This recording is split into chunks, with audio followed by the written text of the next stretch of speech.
आइए, स्वागत है एक बार फिर संस्कार एकेडमी के इस लेक्चर सीरीज में। आज हम वर्ग 10 के मैथ में आगे बढ़ रहे हैं। इससे पहले 4 वीडियोज बनी हुई है जिसमें प्रतिस्थापन विधि से हमने 2 चर वाले रैखिक समीकरण को हल करना सीखे हैं। आज हम दूसरी विधि तुलनात्मक विधि से सभी प्रकार के प्रश्नों को हल करेंगे। जैसा कि यह नाम है तुलनात्मक, यहाँ हमें तुलना करनी है। तुलना करना है यानी कंपैरिजन करना है। इस विधि में हम करते ये हैं कि पहले समीकरण से एक चर का मान दूसरे चर के पदों में निकाल लेते हैं और यही बात फिर हम दूसरे समीकरण के साथ करते हैं कि दूसरे समीकरण में भी पहले चर का मान दूसरे चर के पदों में निकाल लेते हैं। हमने प्रतिस्थापन विधि में पहले समीकरण से एक चर का मान दूसरे चर के पदों में निकाल लेते और वही काम अब हम दोनों समीकरण में करेंगे और फिर दोनों समीकरण से जो हमें x का या y का उस चर का जो मान आएगा उस दोनों को हम कंपैरिजन कर देंगे, तुलना कर देंगे यानी बराबर कर देंगे, फिर हमें हल करके मान आ जाएगा। तो आइए शुरू करते हैं। हमने प्रश्न लिया है 3x + 4y = 10। तो आइए हम शुरू करते हैं। हमने प्रश्न लिया 3x + 4y = 10। इसे हम सूचित करते हैं समीकरण 1 और दूसरा समीकरण है 2x - 2y = 2। इसको डिनोट करते हैं समीकरण 2। ये सब हम करते ही आए हैं। अब हम यहाँ समीकरण 1 से लिखेंगे समीकरण 1 से, और समीकरण 1 हमारा है 3x + 4y = 10। सीधी सी बात है, कोई नई बात नहीं है। हम एक चर का मान निकालेंगे तो ये एक चर x का यदि मान निकालते हैं तो हम इस चर को इधर रखेंगे, बाकी उधर ले जाएंगे, ऐसा हम सीख चुके हैं। तो 10 - 4y और ये x का वैल्यू आ जाता है y के पदों में 10 - 4y / 3। इसको हम इक्वेशन 3 से डिनोट कर देंगे। कुछ नया नहीं किया, पहले भी कर चुके हैं। यही बात हम दूसरे समीकरण के साथ भी कर देंगे और यहां लिखेंगे समीकरण 2 से। तो समीकरण 2 है 2x - 2y = 2 और इसमें भी हम x का मान निकालेंगे तो 2x = 2 + 2y। तो x का हमें मान आ जाता है 2 + 2y/2, जिसे हम डिनोट कर देते हैं इक्वेशन नंबर 4। अब एक ही प्रश्न से ये दोनों ही मान x का इक्वल है। इसका मतलब ये हुआ कि ये दोनों मान बराबर होंगे। अब जैसे मान लो कि हम एक उदाहरण से समझें कि कोई 3 भाई हैं। मान लो कि उसका नाम है राम, मोहन, श्याम। राम, श्याम, मोहन। अब राम सबसे बड़ा भाई है, उससे छोटा श्याम है और उससे छोटा मोहन है। यदि मैं कहूं कि श्याम राम का छोटा भाई है, या कहूं कि श्याम मोहन का बड़ा भाई है, मोहन से बड़ा भाई है, बात दोनों एक ही हुआ। तो एक ही प्रश्न से दोनों ही समीकरण हमें x का मान दिया है। इसका अर्थ ये हुआ कि ये दोनों 10-4y/3 और 2+2y/2 दोनों आपस में इक्वल होंगे। तो हम यहां लिखेंगे कि समीकरण 3 और 4, समीकरण 3 और 4 की तुलना करने पर, हम यहां तुलना करेंगे, तो 3 और 4 की तुलना करने पर तो x का जो मान आया है, इस दोनों ही मान को हम इक्वल कर देंगे। तो ये हो जाएगा 10-4y/3 और इक्वल टू 2+2y/2। अब इसी को हम हल करेंगे। अब हमें दो चर वाला जो रैखिक समीकरण था वह एक चर वाला हो गया। अब इसको हम सॉल्व कर रहे हैं, तो ये क्रॉस मल्टीप्लाइंग होगा। 2 से हुआ 20 - 8y इक्वल टू 6 + 6y। अब y के पदों को एक ओर ले आएंगे और अचर पदों को एक ओर।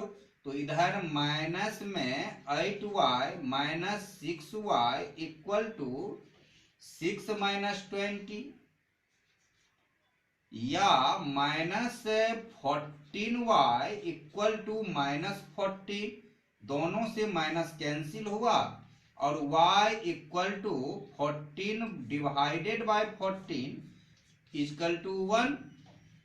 तो हमें y का एक मान आ गया 1।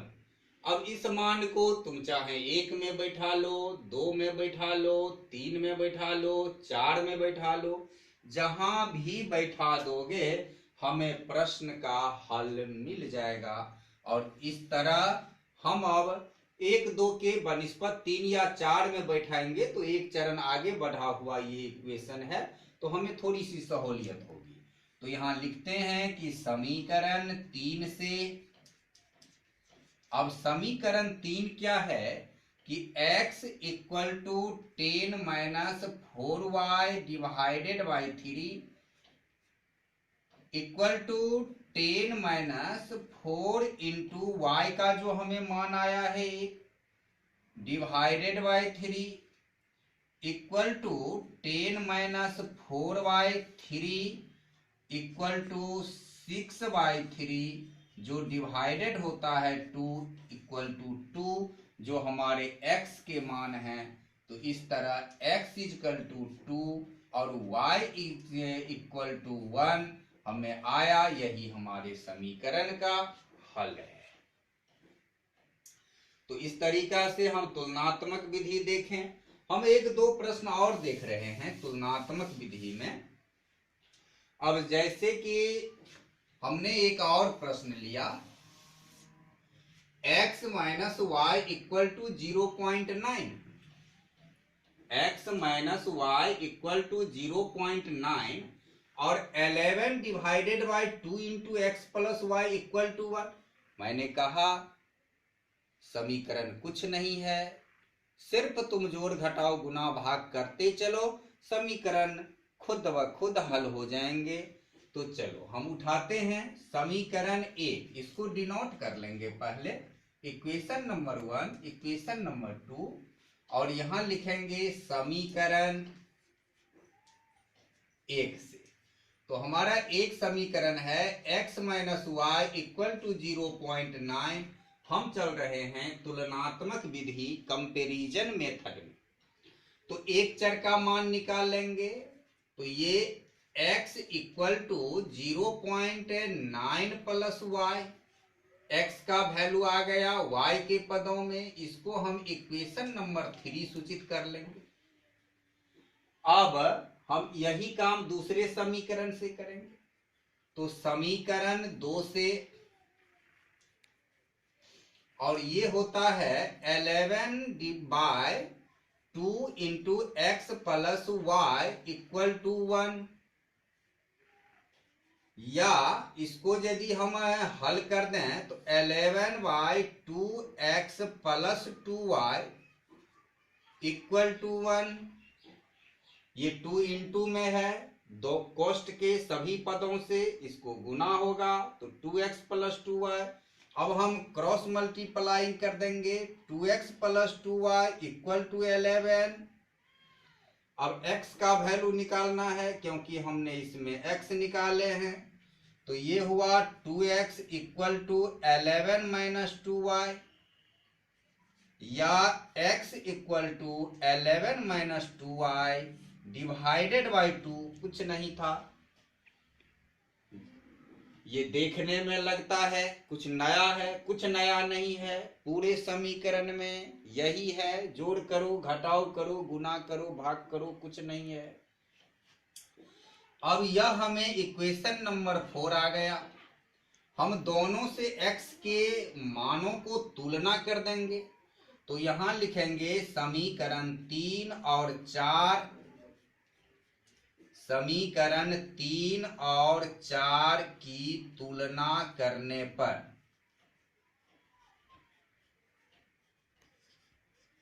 अब हम यहां तुलना करते हैं।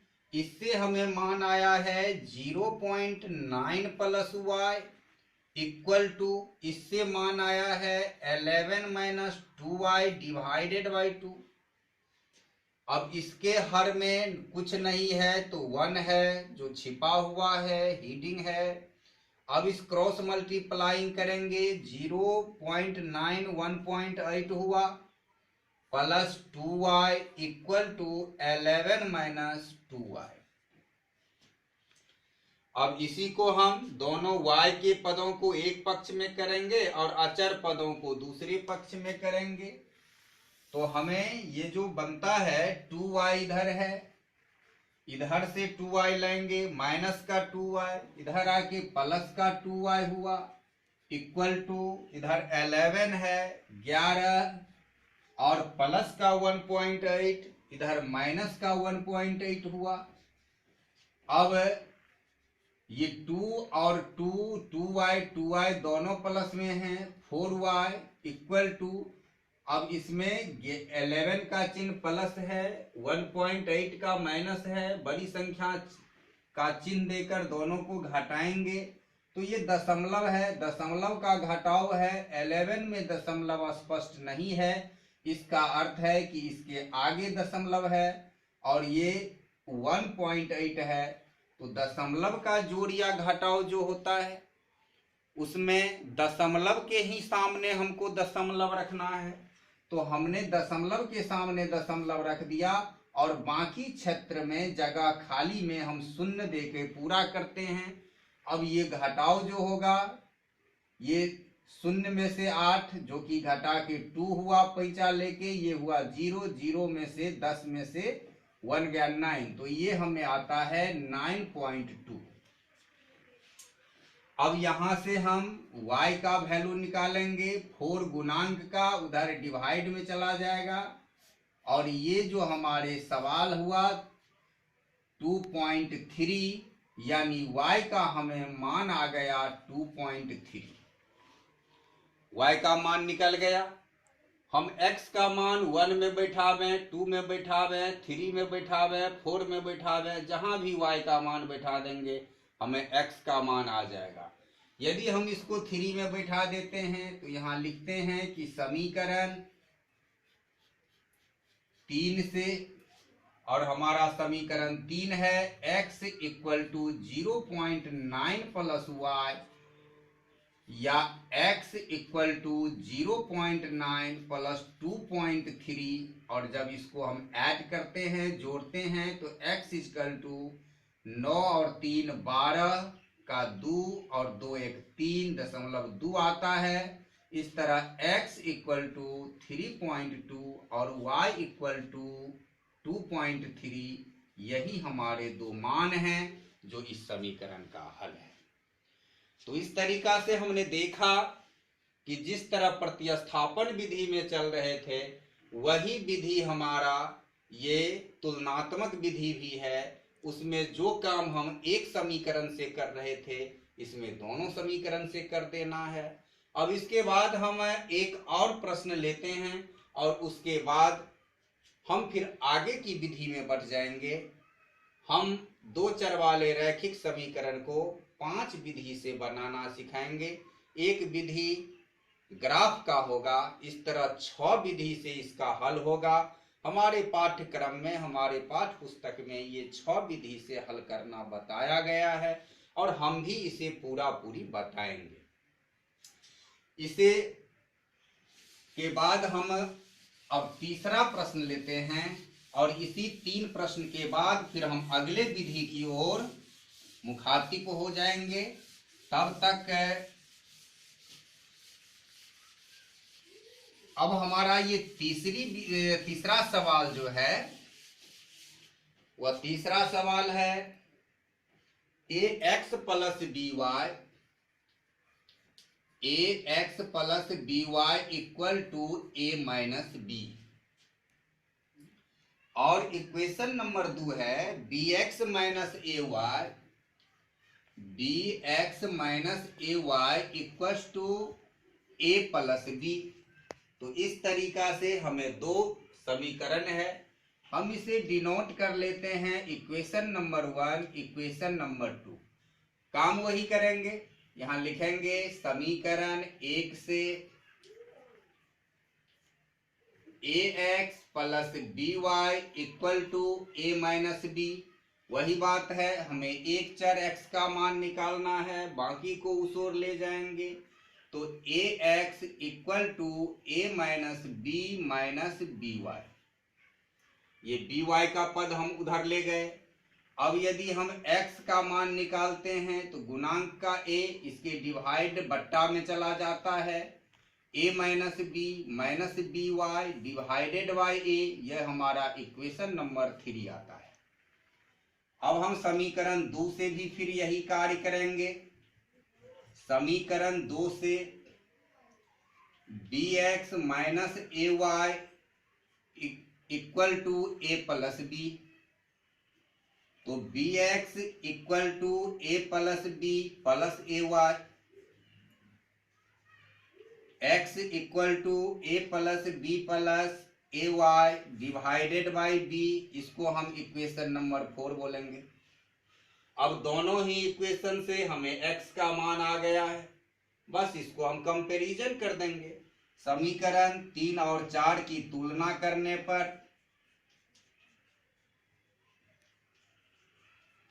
समीकरण 3 और 4 की तुलना करने पर अब इससे जो x का मान आया है a minus b y divided by a equal to a plus b plus a y divided by b. अब हम क्या करते हैं, इसको क्रॉस मल्टीप्लाइंग कोना कोनी गुना कर देते हैं। तो ये हमारा हो जाता है b से गुना करते हैं ab minus b square minus b square y. b से दाएं पक्ष के हर से बाएं पक्ष के अंश को गुना किया, b से a का गुणनफल ab माइनस b का b से b square minus b y का b से b square y equal to, अब इस a से इसका गुना हुआ a square plus ab plus a square वाई। अब हम y के पदों को एक ओर कर लेंगे, बाकी पदों को दूसरी ओर कर देंगे।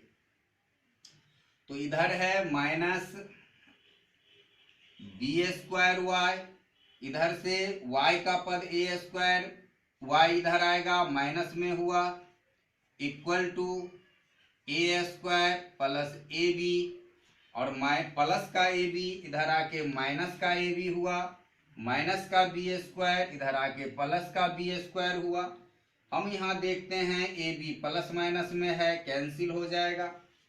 अब इधर से y हम कॉमन करते हैं, माइनस दोनों में है, इसको भी कॉमन कर लेंगे। तो माइनस y कॉमन करते हैं तो हमें बन जाता है b square plus a square, और इक्वल टू इधर बचता है a square plus b square. अब इस तरीका से यदि हम y का वैल्यू निकालते हैं तो a square plus b square divided by minus और b square plus a square plus b square और b square plus a square दोनों समान होगा, क्योंकि जोड़ में जो क्रम विनिमय नियम का पालन होता है। और a स्क्वायर प्लस b, जैसे समझो कि 3 प्लस 4 हम करें या 4 प्लस 3 करें, दोनों एक ही मान देगा 7। तो हमें a square plus b square रहे या b square plus a square रहे, कोई फर्क नहीं है। हम इसको काटेंगे और हमारा मान आता है माइनस का 1।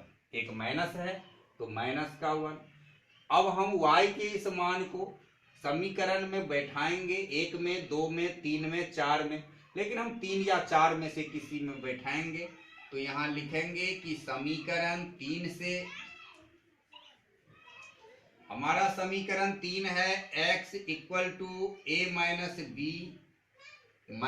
बी वाई बट्टा a equal to a minus b minus, अब ये बी वाई है तो b इंटू माइनस का 1, क्योंकि y का वैल्यू हमें -1 आया है, डिवाइडेड बाई a। तो ये हुआ a माइनस b, और माइनस का b माइनस का 1 से गुना होगा, 2 माइनस प्लस हो गया, माइनस माइनस प्लस का b divided by a, plus और माइनस b कैंसिल हो गया, a डिवाइडेड बाई a ये भी कैंसिल हुआ, a। इस तरह से हमें जो x का वैल्यू आया वह x इक्वल टू 1 आ रहा है और y इक्वल टू -1 आ रहा है। यही हमारे प्रश्न का उत्तर है, हल है। तो इस तरीका से आज हमने तुलनात्मक विधि सीखा। कल हम लुप्तीकरण विधि सीखेंगे और उसके बाद फिर जो अगली विधि है वज्र गुणन विधि या अनुपात निर्णय विधि, ये सब हम अगले वीडियो में देखेंगे। यदि वीडियो अच्छा लगा हो तो लाइक करो, अपने दोस्तों के साथ ज़्यादा से ज़्यादा शेयर करो। पहली बार आए हैं चैनल पर तो सब्सक्राइब करो। तब तक के लिए बस इतना ही। बहुत बहुत धन्यवाद वीडियो देखने की।